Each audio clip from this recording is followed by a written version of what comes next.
আমাদের এই উড়িষ্যারে অতি দীর্ঘদিন সময় পর্যন্ত আমাদের একটা সীমানা নিয়ে একটা দ্বিধাদ্বন্দ্ব রয়েছে কোম্পানিগঞ্জ এবং চট্টগ্রাম উপজেলায়।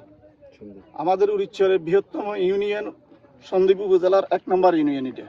এখানে এই ইউনিয়নের 5 ভাগের 3 অংশ জায়গা কোম্পানিগঞ্জে ডিমার্কেশন করে ওনারা নিয়ে গেছে।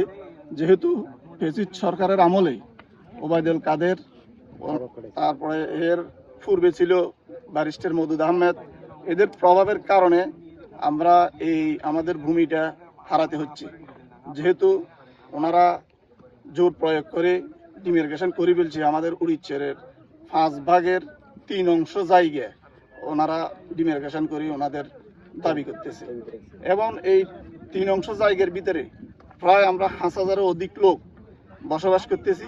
আমরা এখন পর্যন্ত আমাদের মাতৃভূমি, আমাদের যে স্থান, আমরা এটা এখন পর্যন্ত সরকার থেকে বন্দোবস্ত নিতে পারি না। কেন নিতে পারি নাই? ওনারা আমাদেরকে বলে আমরা নাকি সন্দ্বীপ উপজেলা থেকে কোম্পানিগঞ্জ উপজেলায় ভোটার আইডি ট্রান্সফার করা লাগবে জমি বন্দোবস্ত নিতে হলে। আমি জানি না, মাননীয় সরকার মহোদয়ের দৃষ্টি আকর্ষণ করছি, এটা আমি জানি না কোন রুলসে রয়েছে কিনা যে বাংলাদেশের ভিতরে আমি বাংলাদেশের নাগরিক হওয়া সত্ত্বেও এক এলাকা থেকে অন্য এলাকায় আমার বসত বাড়ি বন্দোবস্ত নিতে হলে ভোটার আইডি ট্রান্সফার করা লাগবে, এটা আমার জানা নাই। যদি এরকম কোনো আইন থাকে তাহলে আমাদের কিন্তু আমরা এটাতে কোনো আপনার নাই, বিমত নাই। আর যদি কোনো আইন না থাকে তাহলে আমরা কেন একটা উপজেলা থেকে আরেকটা উপজেলায় জমি বন্দোবস্ত নিতে হইলে আপনার ভোটার ট্রান্সফার করা লাগবে, আমি এটা জানতে চাই। এবং ওই উড়িষ্যার বাসীর পক্ষ থেকে উড়িষ্যারবাসীর সবার এটা দাবি যে এটা কি কারণে হচ্ছে। আমাদের এই উড়িষ্যারে উন্নয়নের কোনো ছোঁয়া এখন পর্যন্ত লাগেনি বিদে বললে চলে। সর্বপ্রথম আমাদের একটা দাবি, যেটা হচ্ছে আমাদের নদী ভাঙ্গন।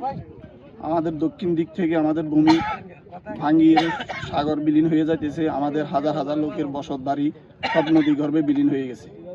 আমরা মাননীয় সরকারের উপদেষ্টা মহোদয়ের কাছে এবং মাননীয় বাংলাদেশ সরকারের কাছে আমাদের দাবি, আমাদের এই নদী ভাঙ্গন রোডটা আমরা নিরসন চাই।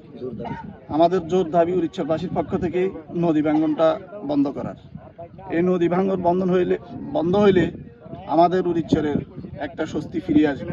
অন্তত এই করজ ড্যামটা হইলে উড়িষ্যারের আমরা যে হাজার হাজার লোক, যে প্রায় 50,000-এর মতো লোক আমরা বসবাস করি, আমাদের অন্তত যাতায়াত ব্যবস্থার একটা সুবিধা আমরা ভোগ করতে পারবো।